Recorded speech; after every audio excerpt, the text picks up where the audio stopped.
We have to draw the line somewhere. Whoops. Okay. Shoot. Whoops.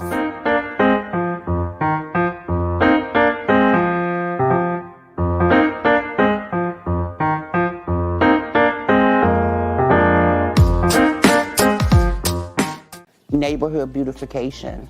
That's very important to Detroit. It's very important to block clubs, organizations, and people who live in the community. We got started with 2 lots and a vision of a treehouse center. Because if we can take these blighted lots, Detroit give us grants to be able to do something with them that the community wants, it's a plus because we're bringing our neighborhoods back to where we want them to be, where they should be. All because I live in Detroit. Hi, I'm Eric Sabri, your Wayne County Treasurer.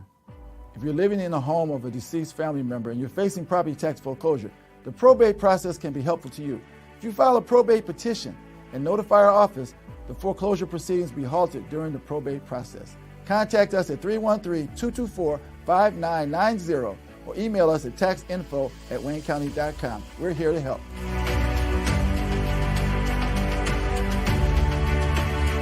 This is Alyssa Slotkin, Democrat running for the U.S. Senate. I want to share a story about who, more than anyone, taught me the importance of listening and accountability. It was President Barack Obama. I served in the White House on his national security staff. I got to see him in action, up close, and behind closed doors in the Oval Office. First, he was brilliant, and therefore demanded people really knew their stuff. It was President Obama who grilled me on issues and demanded accountability on what we said and did. That commitment to accountability is exactly the approach I use today, listening to our communities. It's why I've written an opportunity agenda with detailed plans to strengthen Black businesses, increase Black wealth, and provide real opportunities for our youth. Because, as President Obama taught me, you better say what you mean and mean what you say. So that's why I approve this message. Vote early or on August 6th for Alyssa Slotkin, Democrat for U.S. Senate. Paid for by Alyssa Slotkin. Good morning, everybody, and welcome to another episode of The Week That Was. My name is Saeed Khan, and I know how many of you are feeling as though we may have had a leap week, because how could this much happen in just 7 days? But I assure you, it was just a regular week, at least mathematically. Well, we're joined by a great group that's going to go ahead and dissect what has happened over the last 7 days. We are joined by President of BME Consulting and former Director of Wayne County Public Services Department, Beverly Watts, Public Relations Specialist Darci McConnell, Attorney Bill Seikaly and Attorney Joel Sklar, Labor and Community Activist Barb Ingalls, veteran journalist Nancy Derringer, and of course, co-founder of Deadline Detroit, back in the D after not just a little bit of tumult, Allan Lengel.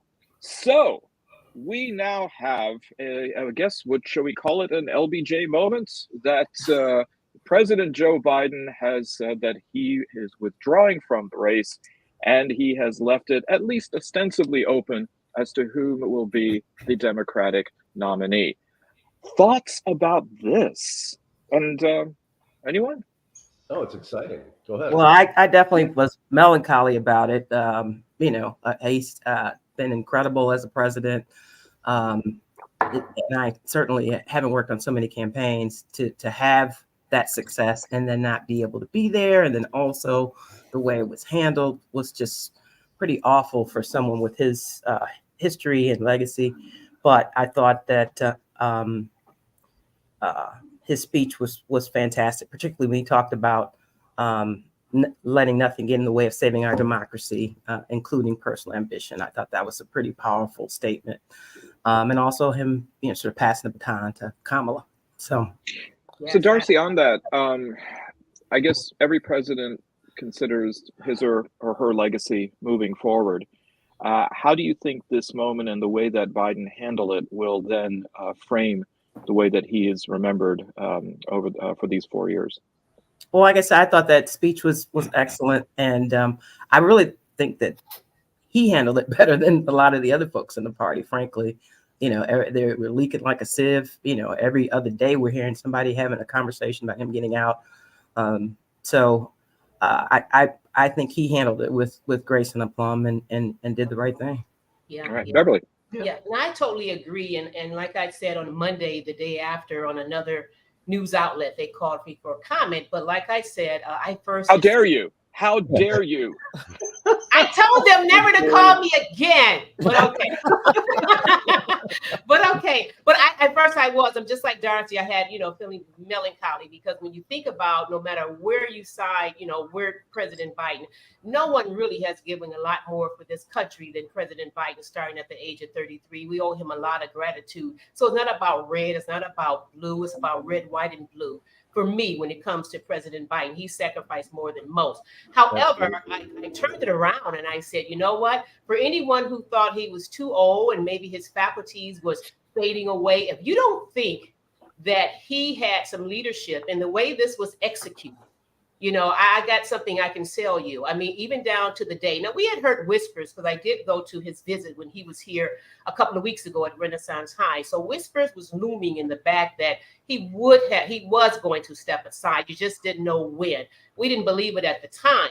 But, to execute it on a Sunday, the time that he did, thankfully, I was on my way to a reception while it was already some bubbly. So we had a party already Sunday, just impromptu. But I mean, even when you're going to have a number that you can have women, not only minority women, but women, few hours later to dial in where you're only going to have 1,000 capacity, convenient, and then it's going to shut down, it's going to crash. And then you have donors that's already ready. So I give a lot of credit to the Democratic Party, the supporters. There were some doubters, but I also give that credit to me. In my opinion, I give it to President Biden because I think that he was the steward and the captain of how it was executed on Sunday. So kudos to him. Bill. Yeah, it's hard to disagree with anything they said. I'm glad it happened. I think it needed to happen, not so much because I thought that there was anything wrong with Joe. I love Joe Biden. I think it's hard not, if you believe in what I believe, it's hard not to love Joe Biden. He's certainly become one of the most consequential presidents of our time, no matter how you feel about it. But it was time for him to step aside because no matter what the reality was, the perception of a significant portion of the population was he was too old to go into the next election. And therefore, he was very likely to lose to Donald Trump. And I believe Donald Trump is an existential threat to this country. I think that he's going to go down in history very favorably. I think he already has. It is interesting if you look at some of the analysis of presidential historians. He's already ranked in the top 14, despite how many times Trump has said he's worse than all 10 of the worst 10 presidents that have ever existed in our country. History will treat Biden, I think, very, very well. But I think that there's, I want to take some umbrage, Saeed, to your saying this was a 1968 moment when Lyndon Johnson decided he was not going to run. It threw the Democratic Party into a state of panic and disunity. It was also a terrible political and violent time, just like today, and it resulted in Bobby Kennedy's assassination and Martin Luther King being assassinated at the same time, caused incredible disruption, not to mention the 1968 Democratic Convention in Chicago. Yeah. So I think that what happened here is in opposite to what occurred in 1968. The show of unity behind Kamala and her political deafness was breathtaking. Right. And I think that even Trump and his hero, mini-me, J.D. Vance, would have to agree with that. What finally, after all of these years, has pushed Trump off the headlines? Kamala Harris. That's why, Bill, that's why I said LBJ, not a 1968 analogy, because I didn't mention Dubček or the Tet Offensive, because I knew you'd call me out on that. Allan.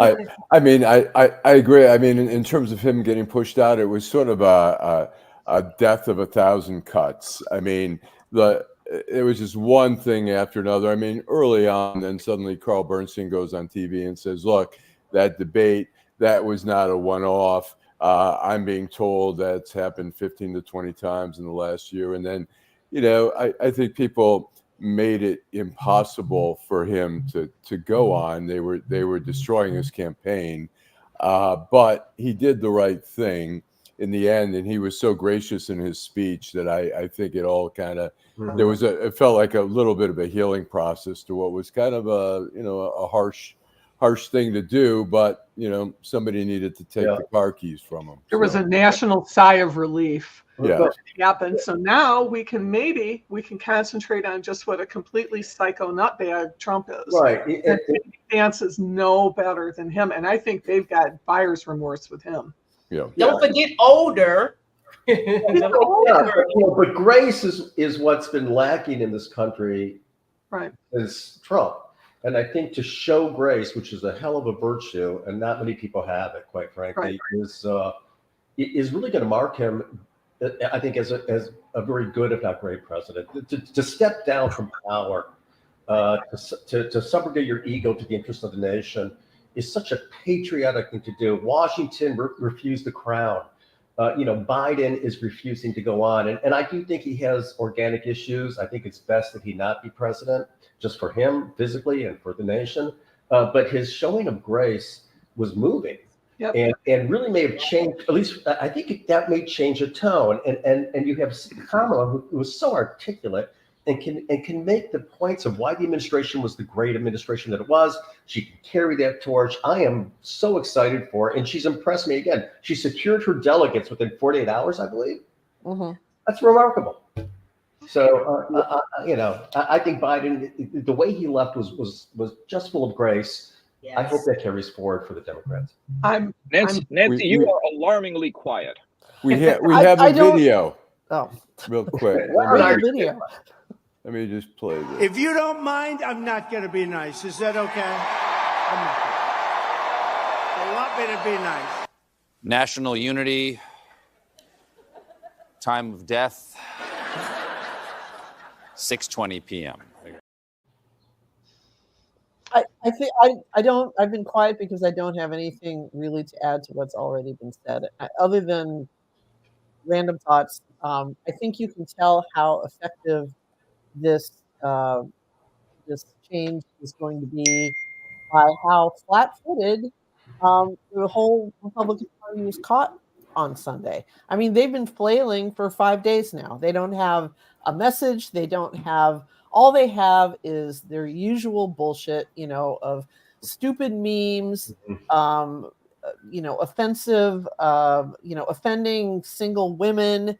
They have nothing. And all of their ammo has been swept off the table. No more Biden crime family. No more Hunter's a crackhead. No more Joe is old. What they have is a woman, or what they're up against now is a woman whose personal situation looks a lot like the rest of the country. Right. She's she concentrated on her career. She gave up. She didn't have children. That's a choice. That's a valid choice that a lot of women have made.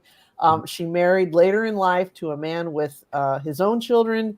So now she's a stepmother, a blended, a new kind of family. All this is, one of the memes that I see on our side is, imagine what they'd be saying about her if she had 5 children with 3 different men, which is, what Trump has. And so I feel like they're gonna, they'll get their shit together at some point, but it's not going to be, they've been dealt a very serious blow here. And a husband's ex-wife who's got her back.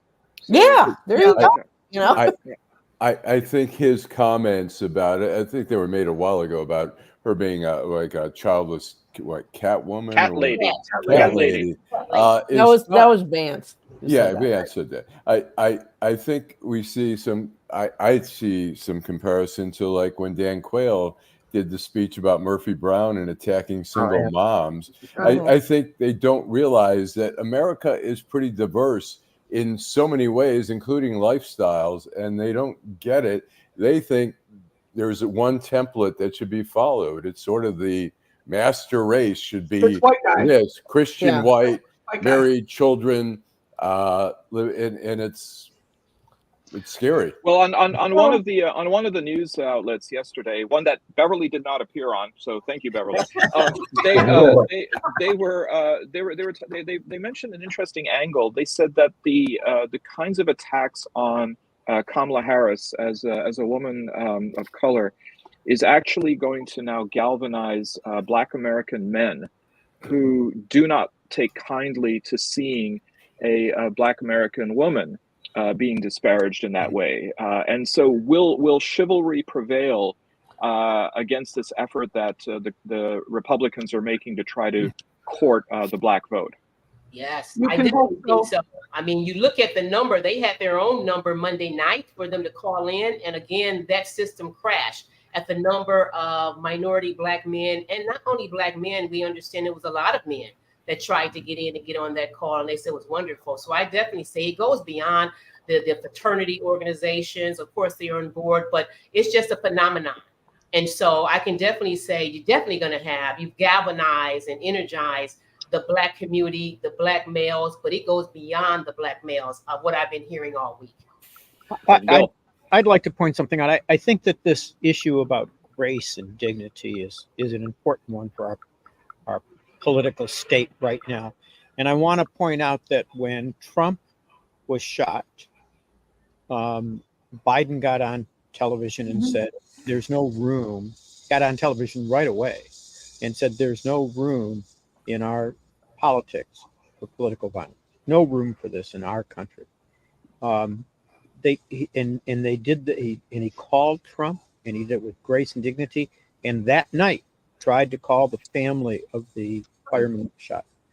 This is juxtaposed to Donald Trump, who gave about 3 seconds of a 1 hour and 32-minute acceptance speech on unity, and then devolved into mass deportations of all these criminals who've come into our country and all their kids, and we're going to get them out. And I mean, mean and nasty. And within 24 hours, some of the nastiest stuff. By the way, you know, we can talk about this a little later.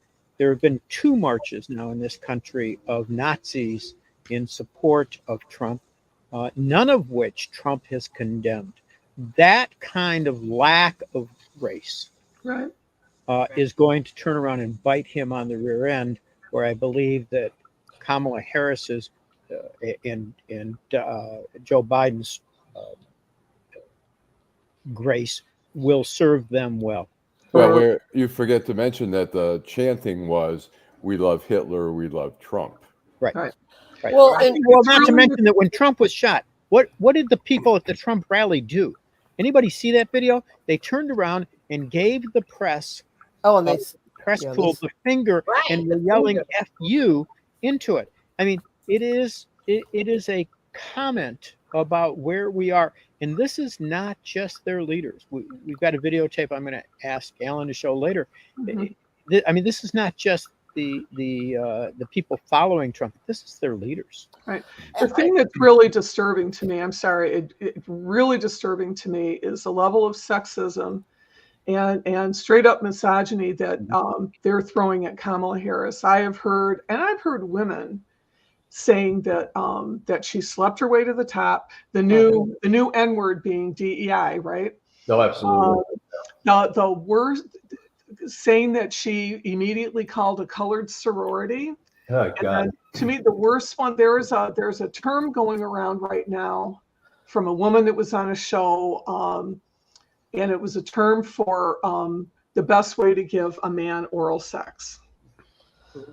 If you're lucky enough to have not heard it, it's horrible. And on Fox News, this guy looked in the camera and called Kamala Harris this term girl. And even the other people on the panel went, well, that's kind of harsh. And he said it again. Yeah. And I think this is where we are right now. And I agree with you, but I just really think that she's ready. And like most, say we had other minorities in this seat, but I think she's ready because look what we've been going through, especially since the former president has been in office. The bar has been extremely lowered. So I think everyone recognizes the more they feel, just like Nancy said, they don't have any more, what to throw it at their shop. You're going to hear all this rhetoric. I think what I've heard this week, everyone expects it.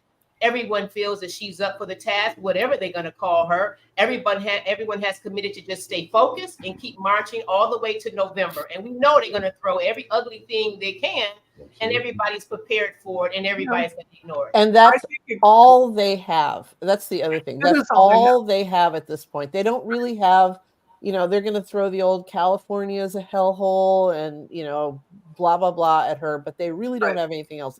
No. And I just want to say one thing real fast. And that is, when you talk to people, I mean, normal, non-MAGA people, what is the one thing, and you bring up Trump, what is the one thing you hear more often than anything else? Why can't that guy just fucking go away? Right? It's like, we have been listening to this crap from him for 8 years, almost a decade now. And I think people are just sick of it. It's like, he doesn't have any new, he just comes up with the same crap over and over. But why does he have 46% of the popular vote still in this country? That may be true. Cannot ignore that. I know you can't ignore it, but at the same time, I really have to think that there's, that we're just done with him, and we're done. I mean, he didn't change anything for these people when he was in office. It was the same. It was the same economy that Barack Obama left him. I mean, and then the pandemic hit, which they fumbled like a whatever. And it was, and here we are. So anyway. Well, we see the numbers certainly pointing toward, if you want to call it the Harris factor, over $250 million raised since Biden announced that he's withdrawing. The number of new registrations for voting, particularly among young people, is soaring. So there are definitely some things that have happened. And as we're going into the convention, and usually the convention does allow for a bit more of a bump, are we going to be going into Labor Day seeing more of momentum for her? And I guess along with that question, thoughts about who you think she's going to name in the interim as vice president? Oh, that's going to be really interesting. I think I think Mark Kelly is going to be the guy. I mean, I think Josh Shapiro is a great candidate, but he's Jewish, and I think. Hey, what do you got against him, Allan? Yeah, people are going to be like, wait a minute, Kamala is married to a Jew, and we got a Jew, and then wait a minute, isn't Secretary of State a Jew, and our Attorney General a Jew? It's finally happening right in front of our eyes. I think the views of our co-founder are not the views of this. and I think Mark Kelly, although Mark Kelly is married to a Jew, so there used to be the Friday show. I don't know if you remember the comedy show. It was called Jew or Not a Jew. But anyways, I think I thought you were going to break into that song, the Hanukkah song by. Or my favorite song, Hanukkah in Santa Monica. But I think Mark Kelly. I think he brings the astronaut, the military service. He's in a swing state.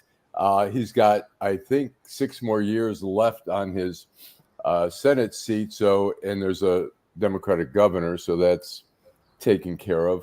Or I don't know if you can fill the whole 6 years, or if you have to have an election after a certain time. But anyways, I think South Carolina, not a swing state, but some people say, oh, we should go south to North Carolina or South Carolina. Cooper. It's a possibility. Andy Bashir. Andy Bashir. I like Andy Bashir. I do too. I do too. Yeah. Like Mary. Like you said, I think this is an embarrassment of riches for Kamala. Yeah. I think what's really important, if they're accusing her of being the DEI pick for Biden, I suggest J.D. Vance was the DUMB pick. And I think that what's critical, and I think that everybody she's considering can do this. She needs to pick somebody who can campaign, fundraise, and kick the bejesus out of J.D. Vance on that debate stage. And so to your other question, I think Labor Day is always seen as sort of the sort of kickoff for campaigns. But, I think we saw some early activity that may be unprecedented. So I think there's a great foundation to build on. There's always been some criticism about, them not really engaging in Michigan until Labor Day, but the ads have been running, offices have been opening, GOTV was happening already. And so I think, and as we said, people have gotten excited. So people, I'm involved with the Grosse Pointe Democratic Club. So we've already seen a decent amount of activity and excitement just before she even announces her candidate. So, and I haven't seen this much excitement in the local Democratic TV and local campaigns since 2008. And I agree. What happened in 2008 with nothing short of inspiring, I think this is greater. I think what's going on now is even more powerful. I think Labor Day, this Labor Day parade should be a fun one. One of the candidates is going to have to show up. I mean, I remember in 2000, I think it was Joe Lieberman who showed up, and I got an opportunity to talk to. Yeah, not a huge fan of Joe Lieberman, but he showed up, and as did Ed Asner and Rob Schneider from SNL. How long ago was this? This was 2000. Yeah. Oh, okay. 2000, and so I think we'll expect either Kamala or the vice president candidate. Absolutely. And I suggest she also swing by the jazz festival, because that's the same. Yeah, she loves jazz. She's a big jazz fan. So she can hear some great music and dancer. Press well, that video we saw of her. Eats as much as you can, Kamala. It's not your. I would only say if she can't get on stage, people at the jazz festival aren't going to be bothered with exactly. But again, I agree with everyone saying she has a deep bench. And I think with main consideration is going to be who really appeals to the independents and the moderates, the ones that's on the fence. If I was her, that's what I would go with, trying to pick my VP. But I think she has a deep bench. Again, I also think the momentum is just going to build. You know how it is. We're still in the summer mode. We're right, before the convention, after the convention kickoff, after Labor Day, when people are starting to be focused. I think you're going to see, I'm not going to say a widespread, but you're going to start seeing that gap and her pulling away from him. I think the Labor Day parade is going to be electric, especially since the former president keeps going after the UAW president and everything else. I think he's going to come out forced, and his members will come out in support of him. So I think that parade is going to be epic. I hope he wears his "Eat the Rich" T-shirt in the parade. That's a good one. So current polling in Michigan suggests that it's about 42-42 between about 42-42 as a toss-up between Harris and Trump, but an interesting 9.7% polling for Robert Kennedy Jr. Do you think now with Harris in the race that by Labor Day we're going to see independents peel away from Bobby Kennedy Jr. toward Don't Harris? Call him Bobby. He didn't earn the right to be called Bobby. You're right. He's Robert Jr., the little egomaniac, brainworm cheating on his wife multiple times. Pestilence of the Kennedy family. Is that Nancy? Is that a comma after the word junior? There's, it's funny. I've always said that within 3 generations, any great family kind of falls apart and I think he's the proof of that. The big pile is made by grandpa, then there's the sons that, have a fighting chance. But by the 3rd generation, the money and the multiple marriages to models and, actresses and so forth has just done has done its corrosive work and then it's done. So sorry, Bill. Saeed, I think that you will see a pull away, though I don't think this will be because of Kamala. It should be, but it won't be. But I do think that the leaking of the tapes of his talking to Trump, that Kennedy's talking to Trump, and the story about him asking Trump for a job in the administration in exchange for an endorsement will begin to eat away at the previously Democratic support for him. I mean, I think it's difficult to tell. I don't want to say anything adverse to Nancy because I don't want her coming after me. But I agree with much. I'll protect you, Bill. I'm not sure you're capable, Saeed. But I agree with much of her characterization about what a nut Kennedy tends to be. And as a result, I think it's very difficult to tell who he really will take votes from. I think the poll today that's come out by the Free Press and I think, or Detroit News and WDIV, is saying that Kennedy is, I mean, it's a dead heat between Kamala and Trump. Kennedy has about 9% of the vote, but among independents, he's about equal with everybody. With Kamala and Trump, he's got about the equal amount taken from there, and so it's a little bit. He's a little bit of a wild card. I mean, to me, the best thing you can say about RFK Jr. is that he's married to Cheryl Hines from Curb Your Enthusiasm. I don't know. I think that reflects worse on Cheryl Hines. Yes. Well, she's gone down a few points, but you know. God, I mean, you know, this. Well, but just to make, I mean, I think Nancy made was very insightful. I mean, Trump is a TV show, and his reruns are getting repetitive, and we're getting tired. I think that Kamala is going to peel off people from, I don't know if Cornel West is on the ballot, but I think she'll peel off people from Cornel West. Every vote's going to matter. I think she'll take votes from Kennedy. People are looking for an alternative to these two old men. That was the reality of the whole thing. These two old bumbling men, and that's what they appear to be. You have a vivacious, attractive, articulate woman. And I think people are looking for reason. There's a whole science and anti-intellectualism going on in the Republican Party. I think people think, listen, if you're educated, that can help us. I don't think I think Harris is going to champion basic democratic values, and I think she will draw from a big umbrella. I think she's very appealing. I think one of the problems, the only one that I really see on this, because I've been ecstatic, and this is not like me at all, because I'm not a Democrat, but I think that the situation in Gaza is going to continue to be a problem, and that's the Cornel West people, and those people are not budging. They're not budging at all on what they want. So I think that is something that and she's been great on the subject. She's been calling for a ceasefire. I think it's quite telling, Barb, that none of the senior leadership received Netanyahu when he came to D.C. Right. Not Biden, not Harris, not Blinken. They sent some low-level officials for the diplomatic protocol. She didn't preside over the Senate during his joint sessions of Congress lecture. Jim Kurtzner.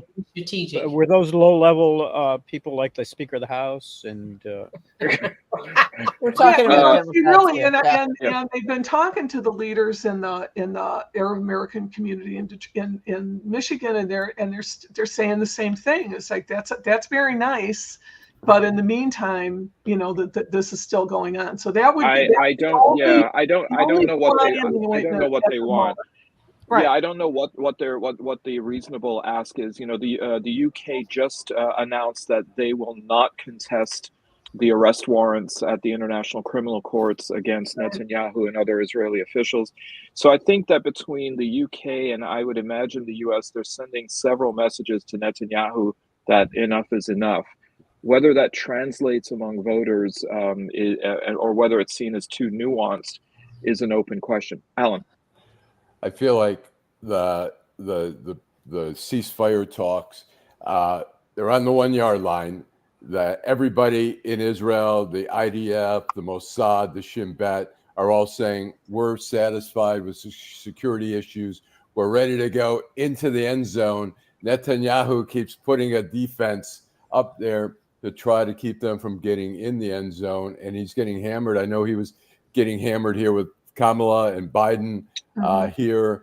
I think that when I was at the mosque doing a story about Ramadan and the celebration, how it was being impacted by Israel, there were some people who were saying they'll never vote for Biden, genocide, all that stuff. But there were some people who were saying let's see what happens. I still might vote for him. And I think if there's a ceasefire, which really praying every day it happens, Yeah. I think that could bring some people back into the fold. I could be wrong, but and the fact that Biden is, I think Biden is, some are calling him Genocide Joe or whatever, but Kamala, I'm not sure she's going to take all the baggage. She'll take some of it, but Right.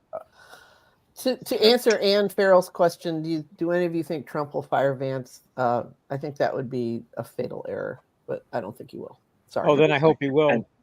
And then Jim Turner. Sitting in the crowd, can I comment on what I think people want, people who oppose this issue? Because I feel pretty strongly, but I have family members that are rabid about this.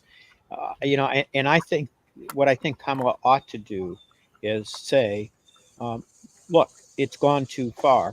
There is no security threat anymore. We're not sending any more bombs. We're just not sending any more weapons until there's a ceasefire. That would have I think, a dramatic impact, and I think would bring those voters around. I doubt that it's going to happen, but that's what I would like to see happen. Mm-hmm. Darci, did you want to weigh in on this issue? Because I thought you were going to say something, and I was, and I don't remember what I was going to say now. So right. Thanks, Allan. Why don't we cut to commercial, and maybe Darci can it'll light a match for Darci. All righty, let me find neighborhood beautification. That's very important to Detroit. It's very important to block clubs, organizations, and people who live in the community. We got started with 2 lots and a vision of a treehouse center. Because if we can take these blighted lots, Detroit give us grants to be able to do something with them that the community wants, it's a plus, because we're bringing our neighborhoods back to where we want them to be, where they should be. All because I live in Detroit. This is Alyssa Slotkin, Democrat running for the U.S. Senate. I want to share a story about who, more than anyone, taught me the importance of listening and accountability. It was President Barack Obama. I served in the White House on his national security staff. I got to see him in action, up close, and behind closed doors in the Oval Office. First, he was brilliant, and therefore demanded people really knew their stuff. It was President Obama who grilled me on issues and demanded accountability on what we said and did. That commitment to accountability is exactly the approach I use today, listening to our communities. It's why I've written an opportunity agenda with detailed plans to strengthen Black businesses, increase Black wealth, and provide real opportunities for our youth. Because, as President Obama taught me, you better say what you mean and mean what you say. So that's why I approve this message. Vote early or on August 6th for Alyssa Slotkin, Democrat for U.S. Senate. Paid for by Alyssa Slotkin.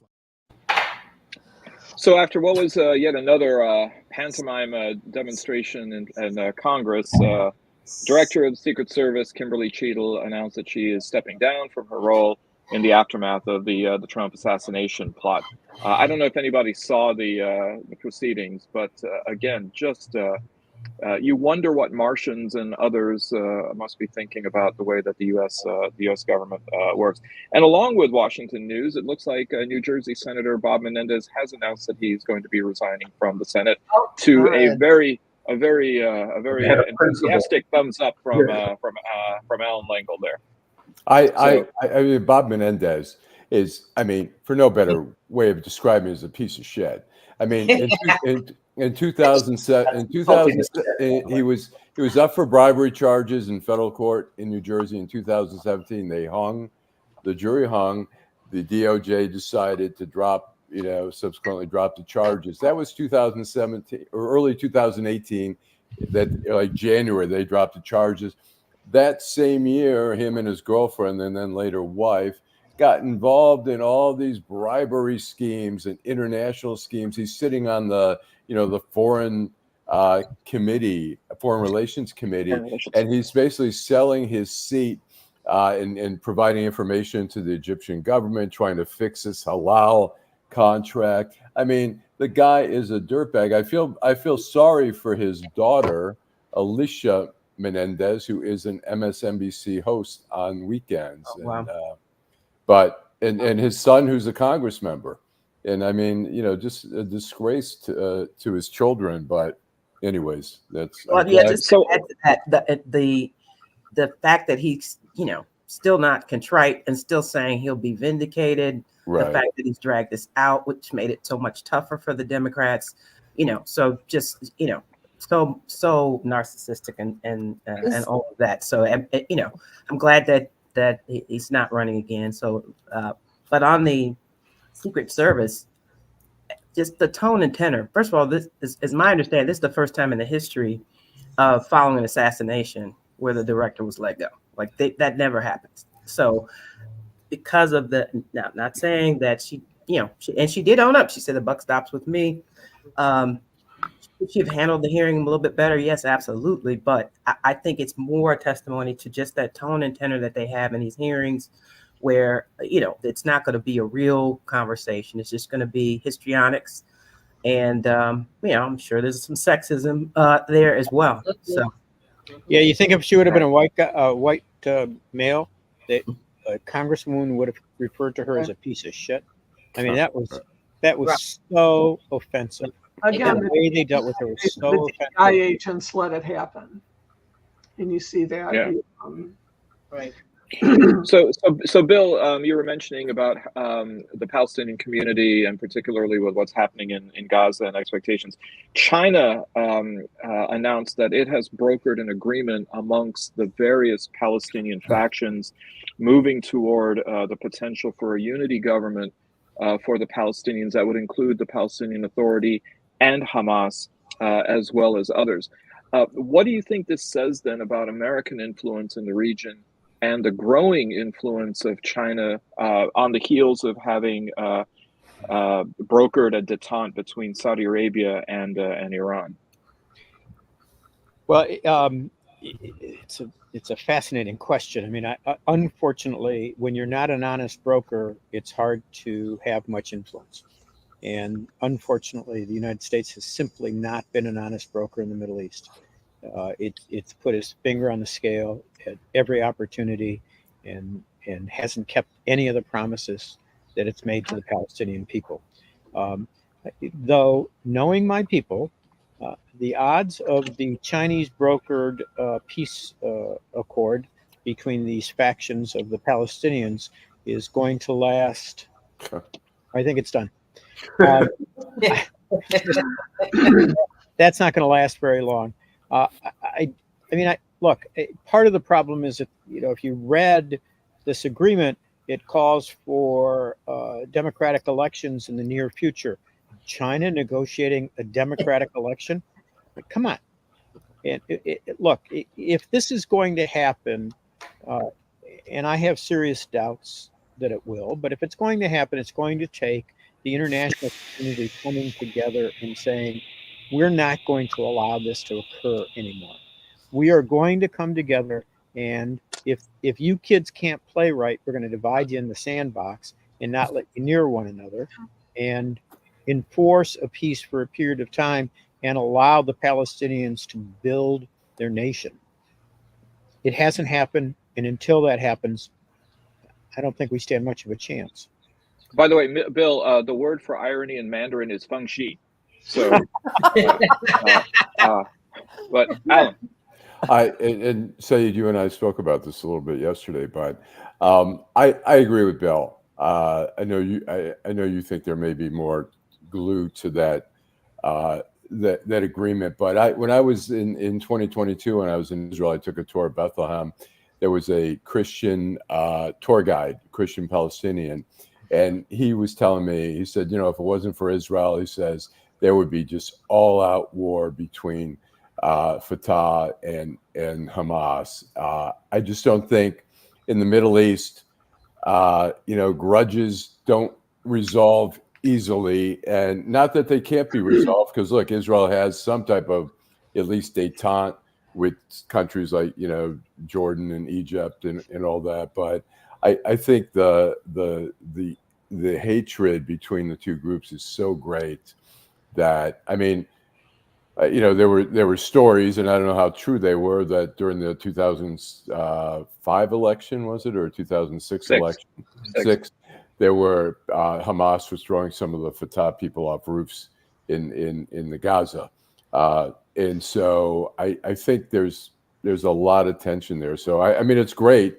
And it is interesting that China is brokering that. I mean, it's hard for, I don't know, it's difficult. I mean, the U.S. has visited Abbas in the West Bank, but they don't really, I mean, you have Hamas's terrorists.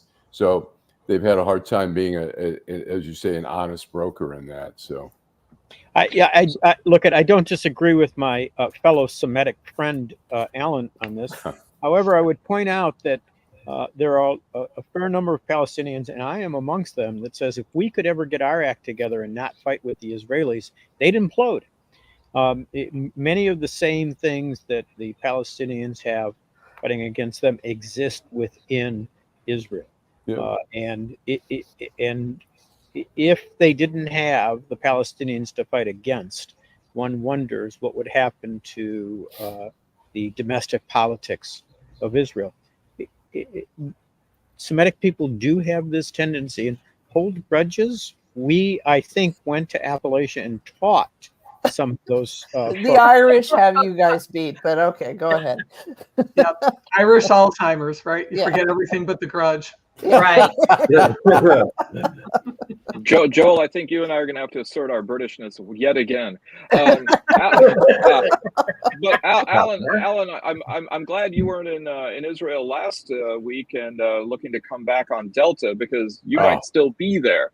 Delta is currently under investigation for operations disruptions caused by the IT company CrowdStrike and its glitch in one of its software updates, which created havoc, not just nationally, but globally, particularly with airlines. Delta had a real issue when it came to the software that it uses to assign and dispatch flight crews, but that had nothing to do with the pileup of luggage yet again at Atlanta Hartsfield-Jackson Airport.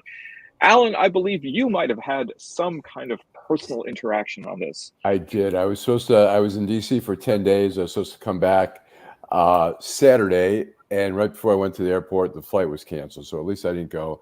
Got rescheduled for 8:30 p.m. on Sunday night. I got there at 6. As soon as I went through security, it said your flight's been delayed. 11:30, then 12:30, then they canceled. I had to go down. Luckily, I got my luggage. I went back. The people I was staying with, they went to the beach for the week. So I went back to their house. And then they rescheduled me for Tuesday, and that got canceled. And then on Wednesday, they rescheduled me without me asking, without consulting me. I was flying from DC to JFK with a 3-hour layover. It's an hour flight normally, a 3-hour layover. And then, so I got to the airport about 11:30 and got home at 9. The flights were delayed. And interestingly, I was trying to just stay till Saturday. I said, fuck it, I'm going to just, change, but I couldn't get through to the computer. And then the interesting little twist, so I got home Wednesday night. On Thursday, my friends called and said, we got back to the beach early. We got back home early. Instead of coming home Saturday, we're home today. That was yesterday. I said, what's going on? They said, we both have COVID. So luckily I wasn't there. Wow. I thought they were going to say you left the water running. Yeah. Well, go ahead. I'm sorry. Go ahead, please. I was just going to say that my concern, bigger than the airlines, is CrowdStrike. Like, 8.5 million customers, customers impacted, and they have like half of the Fortune 500 companies. Like, that's terrifying to think about, just how many people are impacted by that directly and indirectly, and just the hold they have over the marketplace. There's always that push-pull in American capitalism, between companies that get bigger and bigger and bigger, and then suddenly you realize, hey, maybe it's better to have a lot of smaller companies than one big company, so that stuff like this doesn't happen. Take comfort, Darcy, because some of those Fortune 500 companies after this probably aren't so anymore. Yeah. So, I don't use crowdsource, but I do use Microsoft for all my cloud storage. I get up at 5 o'clock in the morning, and the first thing I do is sign on, and I saw the blue screen of death. And being the technoid that I am, I turned my computer off. It was terrifying. I mean, a little Bill, like mine. It even don't underestimate your law firm, Bill. But I mean, even at Lifetime Fitness, I went there and there was a blue screen, and it meant that my workout was nullified. So no way. Well, before go ahead, Barb.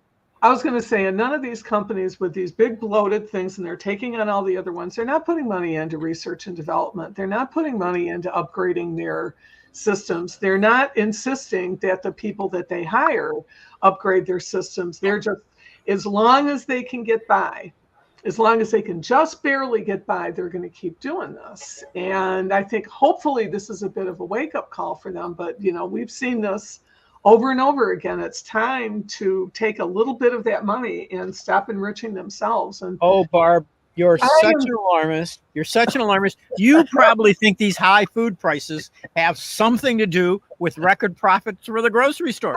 I mean, come on. Oh, Connie, come on, Bill, lay off those eggs. Well, anybody that pays $7 for a dozen eggs is out of their mind anyway, and doesn't have a shop. But no, but it's, you know, why can't this is they're making all this money. Why does this happen?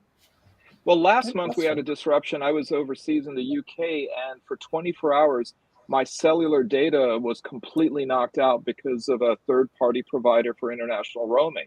Took out Verizon, took out AT&T, took out T-Mobile. I mean, it was rough, and you know, when you can't find a landline anywhere anymore. Beverly mentions eggs, and I always, you know, when I get to the egg section, I always wonder, like, how many benefits do I want to pay for these chickens? Do I want them to be able to roam? Should they get 2 weeks off on vacation for $8? Should I get, you know, it's like I always stand there and debate. Okay, cage free. You gotta analyze it. I'll pay $2 more for that, whatever. But I'm not putting you on vacation for 2 weeks. Alan, did you ever see the episode of Portlandia where they go to the restaurant with the free range chicken and you get a photograph and a dossier of the chicken? Yeah, it's a biography. I saw that one. Yeah, we called him David. That was great. So before we have fallen. How the not so mighty have fallen. So before we go to our last segment, I would like to just go ahead and pay note to the passing of a legend. Duke Fakir, the last original member of the Four Tops, passed away at the age of 88. I don't know if any of you had the opportunity to meet him. I met him once on a flight to Amsterdam. The Four Tops were going and performing. I can't think of a nicer guy that I've met from the music industry. He was so affable, just wanted to talk about music. He obviously turned left when I got on the plane, and I turned right. But still, before that, at the gate, wonderful guy and some amazing music memories. So sail on to the next life Duke Fakir. No, you're absolutely right. 2 times, right. Have met him. If you ever ran into him, he would never turn down an opportunity to take a picture, no matter what, if he was eating. Just a really kind individual and loved to talk about music, you know. And so he just, you know, everything is like everyone he met was a friend, it seems like, you know, when you approach him. Really, really if you grew up in Detroit and you didn't know or hadn't met any of the Four Tops or Temptations, the odds are you probably didn't grow up in Detroit during my era, because they went out of their way. Alan, do we have a picture of Bill from that era? No. Come on. Please, let's bring it out. Let's bring it out. Darci, Nancy, do you want me to show you one photo that you sent me? Or? No, please don't. Okay. Well, Barb has a photo. The music. All right. I love it. I want to see a picture of Nancy in a song bikini. comes on. It's just like I thought so you saw it moving. last week. Didn't we? No, but it wasn't live. It was after hours. We did live. It was a private showing. Oh, private. I just wanted to add about the Four Tops. Lesko's objecting. He says 2 weeks in a row of that picture. Darci. I just wanted to pay homage to the music itself, the lyrics itself, like the way Reach Out starts out. Yeah, you know, you can hear that you can't do anything. I want to know, overthinking. before the last of these Motown people go to their reward. I want a replay of Steve Fishman playing piano for Martha Reeves at the Caucus Club or wherever it was that he was, where they just kind of fell into this wonderful duet of keyboards and her singing. And I just, wow. I've never She plays at Bert's Warehouse on Thursday nights at the open mic. She shows up all the time. And if Fish showed up on a Thursday night, they would give him, he would be able to play, and we could see it happen. Do they have a Let's piano make there? it happen. Bill Meyer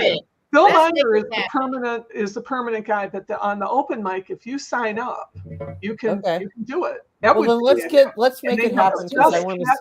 Oh my God, Martha Reeves, Martha Reeves and the Vandellas are another example of that. I had to do a presentation once in front of the Detroit City Council, and Monica Conyers had given me a lot of grief, and Martha Reeves walked up to me and said, don't worry about that. You did a fine job. You turned my vote. And I said, well, thank you. And coming from you, you're such a legend. And the next thing I knew, we were walking arm in arm, and I was in her office, and we sat down for 20 minutes, and it was breathtaking for me. I mean, she is just the sweetest, kindest woman. When you start talking about music, she really lights up. I got to go drink at Martha with Sue Whitehall, and that was crazy. She put me away with just drinking hurricanes. Somebody wrote and said that Bill's photo will replace the Rudy, but I don't think that's ever. Oh no. You know what? You could get sued, and you could get sued for that comment. Me and Rudy in any connection. That's not right. Actually, Bill, I think the fair use doctrine kicks in there. But the fact that you were the only one who ever was a target of Monica Conyers' ire, maybe that's what Martha kind of built on. Darci, the Four Tops cover of the Left Bank's "Walk Away, Renee," just gets me every time. Alan, let's go to the last segment. Downtown Detroit, Robert Wells, Schmuck of the Week. All right, both because of request and because of empathy, Bill, you get to go first. Well, I've asked Alan to. I've actually have a video for my Schmuck of the Week. I know that's not a usual thing, but Alan, can you play mine? Fight! Fight! Fight! Fight! Fight! We got time. Come on. Hey, we are in the fight for the soul of our nation. We are in a fight for our kids and our grandkids, a fight that we can never imagine. I believe wholeheartedly Donald Trump and Butler County's J.D. Vance are the last chance to save our country politically. I'm afraid if we lose this one, it's going to take a civil war to save the country, and it will be saved. It's the greatest experiment in the history of mankind. And if we come down to a civil war, I'm glad we got people like Schmitty and the Bikers for Trump on our side. They got the bikers. That ought to be enough. But let me point out this: if you read Deadline Detroit this week, I wrote a little piece about the fact that Trump and the Republican Party never said anything about the demonstrators that were yelling, "We love Hitler, we love Trump," and singing Sing Heil during their demonstrations in Howell, Michigan.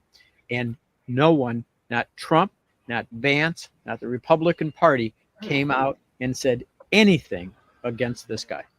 That was a good piece, Bill. That's because it goes against, he believes that if you ever admit to a mistake or renounce something or something, that you're weak, that it shows that you're weak. This is but even George Lang apologized for going a little too far here. And I think if you watch that and he's not right up there with your schmucks of the week, you ain't paying attention.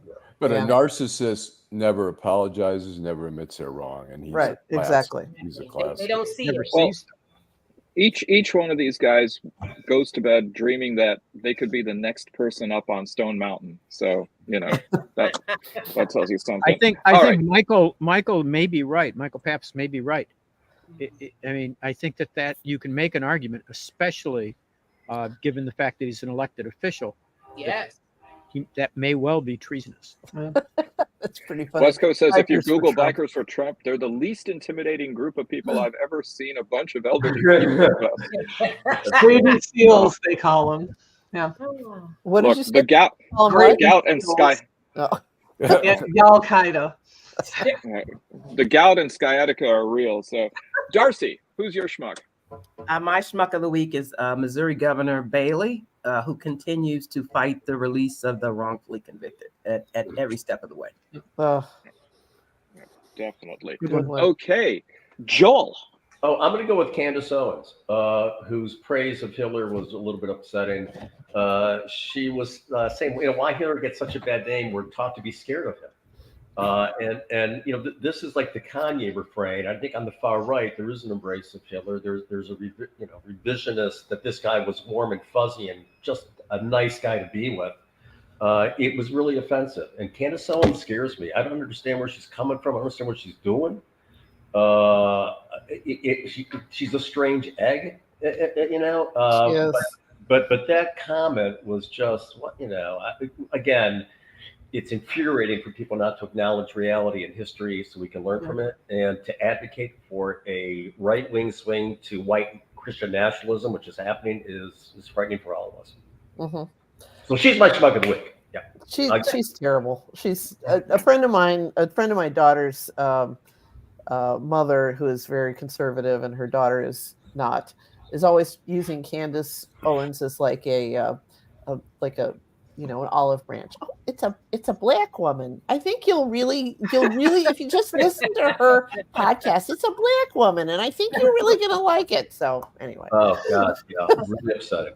Well, just on that, to me though, that's again just the point you're saying in general. They're not just it's not just being a narcissist that it's also courting that kind of thought and voters and all of that. There's a term that, if you have to be stupidly online as often as I am, it's rage farming, which is that you get more clout. You build your profile by saying stupid, provocative shit like that, and then just to make people denounce you, and then that exposure. Suddenly you're getting more calls from Newsmax to be a talking head and all that. So anyway, Beverly. Of course, it's gonna be J.D. Vance with the little childless cats out here about to take over the world. I mean, really? I mean, if that's not the sexist thing he could have said, not only are you going to be really, you're talking about women, and seriously, it's a degrading remark on a lot of levels, but mainly because, you're not just talking about women who've made a choice. It's our right and our choice to decide whether you want to have children or not. But then you're offending the women who wanted to have children and medically cannot. So it's not, everybody has a choice and some medically. But then you're going to refer to it as cats. You can't even say childless women. It makes us wonder, did your mom, and we wish she probably sometime one of us, another choice she could have made, so she had a choice of birth of children. But he is my schmuck of He also says that people with children should have more votes, that they should be able to have extra votes because they have more invested in the world. If you have three children, I think J.D. Vance may be paid by the Soros family to do this. It wasn't it. I seem to recall back in the 90s when then Penn Law professor and Supreme Court justice nominee Lonnie Guinier floated the idea of block voting in a law journal article, just getting slammed. And isn't that really what he's talking about here, is block voting of a sort? Okay. If you have 5 children, you get 5 extra votes. So yeah. And but I think he's definitely the schmuck, but I think remarks like that as time go on, as we march in November, that will be one of the catalysts to make these the poll numbers widen a little bit, and not for the Republicans with remarks like that. That's like saying if I spend $11 at Starbucks, I deserve 2 punches on my card. Okay. You do. Barb. You took my schmuck, but I'm doubling down on it. It's J.D. Vance. A clip has surfaced of his saying that George Soros is going to pay for 747s full of pregnant women to get abortions in, which I think I should get a vacation too, Mr. Soros. I never get my Soros checks for demonstrating. I never get my Soros checks for being an activist. And now I don't get a free ride in a 747 with pregnant girls to get. But the worst part about this is well, there's so many worst parts. I think that the Trump administration is going to very quickly have some buyer's remorse on this guy, because he has really nothing to add to it except insane things to say. And I think he had his nose the deepest in Trump's ass. Mm-hmm. And that's how he got there, is that they weren't able to get him out to nominate anybody else. But I think that he's the absolute worst. And the only problem I have with Kamala not being the vice presidential pick is that she would have just eviscerated him in a debate. I would have loved to see that. I would have watched it over and over again. But J.D. Vance is a double schmuck. Mm-hmm. Hopefully those pregnant women are flying Delta. Already delivering in the plane. Now, Allan, Delta saved you from possibly getting COVID now. Come on now. That's right. That's right. That's right. It was right. Of course, what you could have caught on the flight, that's a whole different story. Another. But glad you didn't do that. Okay. Nancy. Well, you guys stole JD. I think it'd be piling on. I had JD at the top of my list, and then I had RFK Jr., and we kind of took care of him. So I'm going to go back on a repeat offender. I was just before we came on, I was looking at my Twitter, and I saw a tweet from Charlie LaDuff trying to shame Alyssa Slotkin, and talking about it's pathetic. I mean, Charlie was once a real reporter, and now he's become a podcast clown. And he refers to her as Baghdad Betty, and he says she refuses to debate. This is the woman, Slotkin. This is a quote. Slotkin is the woman who brought you Iraq, Fallujah through ISIS. She joined the CIA after she graduated from grad school in something like 2003. So, I mean, Fallujah was in 2003, 4, around in there. So I think it's a little bit of a stretch to try to hang that on a junior CIA analyst fresh out of grad school. But, you do you, Charlie. You clearly don't read any Tom Clancy novels, Nancy, because you would know that it's always the junior analysts that saved the day. And I have never read one. I haven't read one paragraph of 3 Days of the Condor. So there you go. Exactly. But he's doing his thing where during the last gubernatorial election, where he claimed he was trying to shame Gretchen Whitmer into coming on his show. It's like, are you kidding me? This woman doesn't even talk to the Detroit Free Press, and you think she's going to come down to the Coney Island and climb the stairs and sit on your stupid podcast? We'll get her on here first. By the way, the debate was canceled because Hill Harper demanded that there be a black woman questioning on the panel. I think there were black people, but there wasn't a black woman. And so the station canceled it. Yeah, but let me just be fair about that. Okay, go ahead. The station was HPR.